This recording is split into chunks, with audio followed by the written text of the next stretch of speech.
प्यारे बच्चों, आप सभी का हमारे चैनल पे बहुत बहुत स्वागत है। जितने भी विद्यार्थी क्लास 10th में हैं और 3 मार्च को संस्कृत का पेपर देने वाले हैं, उनके लिए मेरे प्यारे बच्चों संस्कृत का एक वायरल मॉडल पेपर लेकर के आ चुके हैं। और बच्चों, एक बात मैं पूरी गारंटी के साथ बोल रहा हूं कि जो भी बच्चा इस पूरे वायरल पेपर का सलूशन एंड तक देख लेता है तो 3 मार्च को संस्कृत वाले पेपर में 70 में 70 नंबर छाप करके चला आएगा। इस बात की 100% गारंटी है। प्यारे बच्चों, आज आप लोगों का मैथ का पेपर था और मुझे पूरा भरोसा है कि आप लोगों ने 70 में 70 छाप रखा होगा। जितना मैंने बताया था सेम टू सेम वही सब यहाँ पे पेपर में टकराया हुआ है। और इस वीडियो के माध्यम से प्यारे बच्चों, मैं इस संस्कृत के पेपर को पूरा सॉल्यूशन के साथ में बताने वाला हूँ। इसलिए आप सभी से हम्बल रिक्वेस्ट है, इस पूरे वीडियो को शुरू से लेकर के एंड तक जरूर देख लेना। वीडियो को लाइक कर देना, शेयर कर देना, चैनल पर नए होंगे तो सब्सक्राइब कर देना। आइए बच्चों, बात करते हैं। ये जो संस्कृत का पेपर होगा 70 नंबर का पूछा जाएगा। बिल्कुल एक कदम 3 घंटा 15 मिनट में इसको सॉल्व करना है, गणित के पेपर के जैसा। 15 मिनट में पेपर को ध्यान से पढ़ना है और 3 घंटे में सॉल्व करना है। पेपर 2 खंडों में होगा, खंड अ और खंड ब में। खंड अ में 20 अंक के 20 बहुविकल्पी पूछे जाएंगे जिनको सॉल्व करना है, ठीक है ना। और बाकी बच्चे खंड ब उसका भी सॉल्यूशन बताऊंगा, परेशान मत होना। सबसे पहले प्यारे बच्चों, बिना टाइम को सीधा सीधा आ जाते हैं खंड अ का सॉल्यूशन करने के लिए। सबसे पहले यहाँ पे बात करेंगे प्रश्न संख्या 1 और 2 गद्यांश आधारित प्रश्न है और गद्यांश को ध्यान से पढ़ें और उत्तर का चयन करें। बहुत सारे विद्यार्थियों को संस्कृत समझ में नहीं आता है, पढ़ने भी नहीं आता है, फिर भी मैं बोल रहा हूं कि प्यारे बच्चों, आप लोग इस वीडियो के माध्यम से कम 50 प्लस नंबर लेकर के आओगे। बस खाली इस पूरे वायरल पेपर का सलूशन यहां पे तैयार कर लो, ठीक है ना। चलिए सबसे पहले बात करेंगे। यहां पे एक छोटा सा पदांश दिया गया है, गद्यांश दिया गया है। शंकर केरल प्रदेश से मालवांतर प्रांते पूर्ण व्याख्या नद्या स्थित सकल ग्रामे अष्टाशी अद्वितीय सप्त सतत में, ठीक है ना, ख्रिस्ट शब्द थे। इस प्रकार से इसको बढ़िया से आपको पढ़ लेना है। और पढ़ने के बाद यहाँ पे देखो पूछा गया है उक्त गद्यांश का शीर्षक क्या होगा। तो जिनके बारे में पूछा गया है 4 ऑप्शन दिया गया है। विश्व कवि रविंद्र, आदि शंकराचार्य, मदन मोहन मालवीय या दीनबंधु ज्योतिबा बाई फूले, ठीक है ना। तो मेरे प्यारे बच्चों, किसके बारे में पूछा गया क्वेश्चन? तो आपको पूछा गया है आदि शंकराचार्य के बारे में। तो यहाँ पे सेकेंड ऑप्शन बिल्कुल यहाँ पे करेक्ट आंसर हो जाएगा, ठीक है ना। जितना क्वेश्चन बता रहा हूं सभी क्वेश्चन को तैयार कर लो। 100% बोल रहा हूं कि ये पूरा पेपर लीक हो चुका है और यही आप सभी का पेपर में पूछा जाएगा। आगे बात करते अगला क्वेश्चन कि शंकर कश्मीर प्रदेश से जन्म लेवे। यहाँ पे सीधा सीधा लिखा गया ना कि केरल प्रदेश से, तो केरल प्रदेश यहाँ पे टिक कर दो। मध्य प्रदेश, केरल प्रदेश, उत्तर प्रदेश, इनमें से कोई नहीं, तो क्या हो जाएगा? केरल प्रदेश हो जाएगा, ठीक है। आगे बात करते हैं अगला क्वेश्चन कि गुरु नानकस्य पितुः नाम किम। माने गुरु नानक का पिता का क्या नाम था? तो ये भाई नाम था कालू मेहता, नाना साहब, ठीक है ना, रैदास या अंगद देव, ठीक है ना। तो क्या हो जाएगा? गुरु नानक के पिता का नाम मेरे प्यारे बच्चों था कालू मेहता। इस क्वेश्चन को रट लो, जितना बता रहा हूं सभी को रट लो भाई, क्योंकि वायरल क्वेश्चन लेकर के आ चुका हूं। अगला क्वेश्चन कि वृक्षा कै सलिल पानम कुर्वंती। माने वृक्षा भाई क्या सलिल पान करते हैं, ये आपको बताना है। मुखे, पादे, हस्ते या नेत्रे, मतलब वृक्ष जो होते हैं वो जल कैसे ग्रहण करते हैं? तो वो पैर के माध्यम से अपने जो भी उसके जड़ होते हैं उसके माध्यम से वो अपना पैर या खान पान वो ग्रहण करते हैं। तो पादे इस क्वेश्चन का बिल्कुल यहाँ पे करेक्ट आंसर हो जाएगा। आगे बात करते हैं पृथ्व्याम कति रत्नानि संति। मतलब कि पृथ्वी कौन सी रत्नानि, मतलब कि किस प्रकार का आभूषण काम करती है? सप्त, पंच, त्रिणी या चतवारी। तो मेरे बच्चों इस क्वेश्चन का राइट आंसर क्या हो जाएगा? त्रिणी हो जाएगा। क्या होगा? त्रिणी, मतलब कि तीसरा ऑप्शन यहाँ पे करेक्ट आंसर हो जाएगा। आगे देख लेते हैं। अभिवादन शिलस्य डैश डैश डैश वृद्धोपसेविनः श्लोक कीम पक्ति पूर्ण करे। अब यहाँ पे श्लोक पक्ति को पूर्ण करना है। इसमें क्या होगा? यशो होगा, नित्यम होगा, आयु होगा या बलम होगा। तो अभिवादन शिलस्य नित्यम वृद्धो सेविना हो जाएगा। क्या हो जाएगा? सेकेंड ऑप्शन इस क्वेश्चन का बिल्कुल यहाँ पे करेक्ट आंसर होगा। जितना बता रहा हूं सभी क्वेश्चन को तैयार कर लो भाई, नहीं तो वरना पछताओगे, फिर बाद में क्वेश्चन पेपर आएगा तो भाई मुंह टांग दोगे, ठीक है ना। तो आपको ये चीज नहीं करना है और सारे क्वेश्चन को तैयार करना है, ठीक है, समझिएगा। अगला क्वेश्चन बोल रहा है कि कर्मणे वाधिकारस्ते मा फलेश कदाचन सुक्ति पाठ से लिया गया है। किस पाठ से लिया गया है? लक्ष्य वेद परीक्षा, सुक्ति सुधा, विद्यार्थीचर्या या गीतामृतम। तो ये जो सूक्ति लिया गया है, पाठ लिया गया है, गीतामृतम चैप्टर से लिया गया है। डी ऑप्शन यहाँ पे करेक्ट आंसर हो जाएगा। ठीक है ना। आगे देखते हैं, किम नाटकम दृष्ट्वा गांधीनः हृदय परिवर्तनम, मान किस नाटक को देख करके गांधी जी का हृदय परिवर्तित हो चुका था, ये आपको बताना है। अभिज्ञान शाकुंतलम, हरिश्चंद्र, प्रतिमा नाटकम या स्वप्नम वासदत्तम। तो क्या हो जाएगा, हरिश्चंद्र के नाटक को देख करके। ठीक है ना, सेकेंड ऑप्शन यहाँ पे करेक्ट आंसर हो जाएगा। जितना क्वेश्चन बता रहा हूं सभी को तैयार कर लो भाई। ठीक है, चलो अगला क्वेश्चन कि नागानंदस्य नाटकस्य रचयिता अस्ति। नागानंद नाटक रचयिता कौन है, ये आपको बताना है। भवभूति, विशाख दत्त, हर्षवर्धन, कालिदास। तो हर्षवर्धन यानी कि जो तीसरा ऑप्शन है ना, बिल्कुल यहाँ पे करेक्ट आंसर होगा। ठीक है ना, नागानंदन नाटक रचयिता कौन है, हर्षवर्धन। अगला क्वेश्चन क्या है, जरा ध्यान से समझिएगा। अगला क्वेश्चन ये है कि समित्रण लक्षणम मिदम प्रवदंती संतः इति कह अकथ्यत। माने ये जो कथन कहा गया है किसके द्वारा कहा गया है, दीपक, जसविंदर, अपवाद, पीटर। तो भैया ये जो कथन कहा गया है दीपक के द्वारा कहा गया है, पहला ऑप्शन यहाँ पे करेक्ट आंसर हो जाएगा। अब यहाँ पे बात करेंगे जो आपको उपखंड ख आता है ना, इसमें संस्कृत के क्वेश्चन रहते हैं 10 क्वेश्चन। ठीक है ना, अब इसको बढ़िया से पढ़ो। इक प्रत्याहार के वर्ण है अ ई उ री, उ ई उ रील री, ई उ रील री ए, ई उ री। अब यहाँ पे देखो इक प्रत्याहार की कौन सा वर्ण है भाई, तो यह है ई उ रील री, मतलब कि यहाँ पे सेकंड ऑप्शन करेक्ट आंसर होगा। इसको रट लो भाई, रट लो, क्योंकि 100% गारंटी बोल रहा हूं यही पेपर में फंसेगा।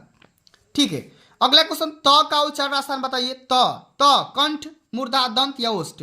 तो त थ द ध न ये सब क्या है, दंत वाले हैं। ठीक है ना, दंत वाले हैं, सी ऑप्शन सही हो जाएगा। हरिवंदे में संधि है, हरिवंदे में कौन सी संधि है, पर सवर्ण संधि, अनुस्वार संधि, श्रुत्व संधि या सुष्टव संधि। तो क्या हो जाएगा भैया, इसमें अनुस्वार संधि हो जाएगा, सेकेंड ऑप्शन करेक्ट आंसर होगा। आगे देखते हैं, नमस्ते का सही प्रकार से संधि विच्छेद क्या होगा, नमस् प्लस्ते, नमः प्लस्ते, नमो प्लस्ते, इनमें से कोई नहीं। तो क्या हो जाएगा, नमः प्लस्ते हो जाएगा। ठीक है ना, विसर्ग संधि है। नमस्ते में कौन सा संधि होगा, नमः प्लस्ते हो जाएगा, सेकेंड ऑप्शन करेक्ट आंसर होगा। अब राज्ञा पद किस विभक्ति एवं वचन का रूप है, ये आपको बताना है। द्वितीय विभक्ति एक वचन, तृतीय विभक्ति एक वचन, पंचमी विभक्ति एक वचन या पंचमी विभक्ति बहुवचन। तो क्या हो जाएगा, तृतीय विभक्ति और एक वचन हो जाएगा। ठीक है ना, सेकेंड ऑप्शन सही होगा। अगला क्वेश्चन, वारी पद का षष्ठी एक वचन का रूप है। ठीक है ना, वारिडा, वारिडी, वारिड या वारिडे, क्या हो जाएगा, वारिडा हो जाएगा। तीसरा ऑप्शन यहाँ पे करेक्ट आंसर होगा भाई, तीसरा ऑप्शन बिल्कुल। सारे पेपर को तैयार करके चले जाओ भाई, तभी जाकर के संस्कृत का डर खत्म होगा। ठीक है ना, पूरा पेपर रट के चले जाओ। ठीक है, चलो। नमामि रूप है लोट लकार उत्तम पुरुष एक वचन, लट लकार उत्तम पुरुष एक वचन। ठीक है ना, या विधिलिंग लकार उत्तम पुरुष द्विवचन या इनमें से कोई नहीं। तो क्या हो जाएगा, लट लकार उत्तम पुरुष एक वचन हो जाएगा। ठीक है ना, यहाँ पे क्या हो जाएगा, सेकेंड ऑप्शन बिल्कुल यहाँ पे करेक्ट आंसर हो जाएगा। अगला क्वेश्चन क्या पूछा गया मेरे भाई, जरा ध्यान से समझिएगा। भवेयु शब्द ये जो दिया गया है रूप किस का लकार है, ये आपको बताना है। लट लकार, लिट लकार, लोट लकार, विधिलिंग लकार। तो क्या हो जाएगा, इसका राइट आंसर क्या हो जाएगा भाई, इसका राइट आंसर हो जाएगा विधिलिंग लकार। ठीक है ना, विधिलिंग। भवेयु में कौन सा लकार है, विधिलिंग लकार है। प्रतिदिनम में कौन सा समास है, बहुब्रीहि, अव्ययी भाव, द्विगु या कर्मधार है। क्या समास हो जाएगा भैया, अव्ययी भाव समास हो जाएगा। ठीक है, अब त्रिभुवनम में समास विग्रह करना है। त्रिभुवनम जो शब्द दिया गया इसका समास विग्रह करना है। क्या हो जाएगा, त्रयाणाम भुवनाम समाहारम, समाहार, त्रीणि भुवनानि, त्रिश्रीषु भवनेषु, इनमें से कोई नहीं। तो त्रयाणाम भुवनाम समाहार हो जाएगा, पहला ही ऑप्शन आप सभी का यहाँ पे करेक्ट आंसर हो जाएगा। तो प्यारे बच्चों मैंने पूरा यहाँ पे 20 MCQ बता दिया। अब इसका भी सोल्यूशन देख लो और देख लो कि कौन कौन सा पढ़ के जाना है। 100% यही क्वेश्चन आएंगे। ठीक है ना, 100% एकदम पूरा पेपर लीक हो चुका है, यही पेपर आएगा। ठीक है, सभी क्वेश्चन हल करना है, एक भी क्वेश्चन नहीं छोड़ना है। ठीक है ना, एक कभी क्वेश्चन का आप नहीं छोड़ सकते भाई, सारा क्वेश्चन यहाँ पे करना होगा। ठीक है ना, सबसे पहले यहाँ पे देखो, निम्नलिखित गद्यांश में से किसी एक गद्यांश का हिंदी में अनुवाद करिए। आपको क्या करना है भाई, आपको आराम से इस क्वेश्चन को सॉल्व करना है। ठीक ना, यहाँ पे 2 गद्यांश दिया गया है, दोनों में से किसी एक गद्यांश को सॉल्व करना है। ठीक ना, बोल रहा है गद्यांश में से किसी एक गद्यांश को हिंदी में अनुवाद करना है। ठीक है, केवल इसका हिंदी में अर्थ लिखना है। नैतिक मूल्य व्यक्ति समाज की प्रतिष्ठा विवर्धते, मानव कल्याणाय नैतिकता आवश्यकी, नैतिकता व्यक्ति समाजस्य राष्ट्रस्य लोकस्य कल्याणम कुरुते। इस प्रकार से इस वाले गद्यांश को तैयार करना है। और यहाँ पे एक और भी दिया है, संस्कृत भाषा पूरा काले सर्वसाधारण जनानाम। ठीक है ना, इस प्रकार से इसको भी तैयार करना है। दोनों को तैयार करके चले जाओ भाई, पढ़ करके चले जाओ, एकदम गारंटी बोल रहा हूँ यही आएगा पेपर में, इससे बाहर नहीं आएगा, 100% गारंटी बोल रहा हूँ। और इसी प्रकार से यहाँ पे देखोगे तो पाठ का सारांश लिखने के लिए आता है, जो कि 4 नंबर का पूछा जाता है। कितने नंबर का? 4 नंबर का पूछा जाता है। इसमें से किसी एक को तैयार करना है। कवि कुलगुरु कालिदास के बारे में, विश्व कवि रविंद्र के बारे में, या मदन मोहन मालवीय के बारे में। तीनों में से किसी एक के बारे में हमको तैयार करना है, जो कि 100% तैयार करके ही जाना भाई, वरना नंबर कट जाएंगे। अगला क्वेश्चन, श्लोक दिया गया है, इसका हिंदी में अर्थ लिखना है, व्याख्या करना है कि भाषम पश्यसि यदेनम तथा ब्रूहि पुनर्वचः शिर पश्यामि भाषस्य न गात्री मिते सोवृद्भितम यो न। या तो ये वाला करो, नहीं तो ये वाला करो, दोनों में से किसी एक को करना है। अब इसी प्रकार से आप सभी को, इसी प्रकार से चौथा क्वेश्चन समझिएगा, निम्नलिखित सूक्ति में से किसी एक सूक्ति का हिंदी में अर्थ लिखिए, अनुवाद लिखिए। यह भी क्वेश्चन 3 नंबर का पूछा गया है। यह भी क्वेश्चन 3 नंबर का पूछा गया। मूढ़े पसार खंडेशु रत्ना संज्ञा विधीयते या एतद्विघात समासेन लक्षणम सुख दुखयो। ठीक है ना, कैसे करेंगे? या समत्वयम योगा उच्यते। तीनों में से किसी एक क्वेश्चन को सॉल्व करना है यहाँ पे। ठीक है ना, चलो इसी प्रकार से एक श्लोक यहाँ पे लिखना होगा, अर्थ यहाँ पे लिखना होगा इसका। ठीक है ना, निम्नलिखित में से किसी एक श्लोक का अर्थ संस्कृत में लिखिए। अब यहाँ पे देखो 2 श्लोक दिया गया है, दोनों श्लोक में से किसी एक श्लोक का यहाँ पे अर्थ लिखना होगा। ठीक ना, तभी जाकर के यहाँ पे 4 नंबर पाओगे। अब अगला क्वेश्चन, निम्नलिखित में से किसी एक पात्र का चरित्र चित्रण करना है, जो कि हिंदी में करना होगा। महात्मा संस्मरणानी पाठ के आधार पर महात्मा गांधी का, जीवंत वाहन का और दीपक का। ठीक है ना, सभी का तैयार कर लो बढ़िया से। अब अगला क्वेश्चन है, निम्नलिखित में से किसी एक का प्रश्न का आंसर देना है कि महात्मा कुत्र जन्म लेभे।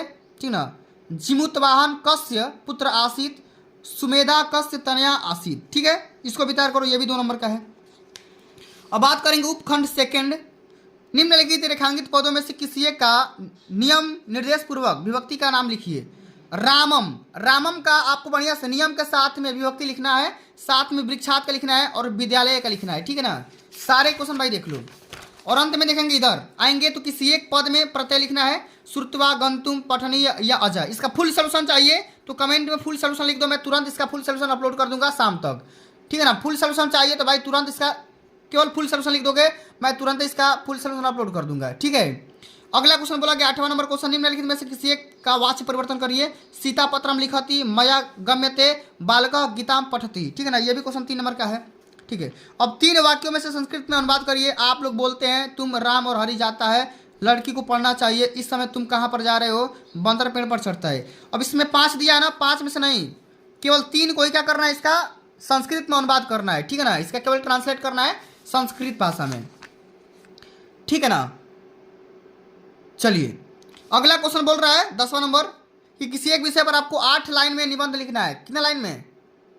8 लाइन में।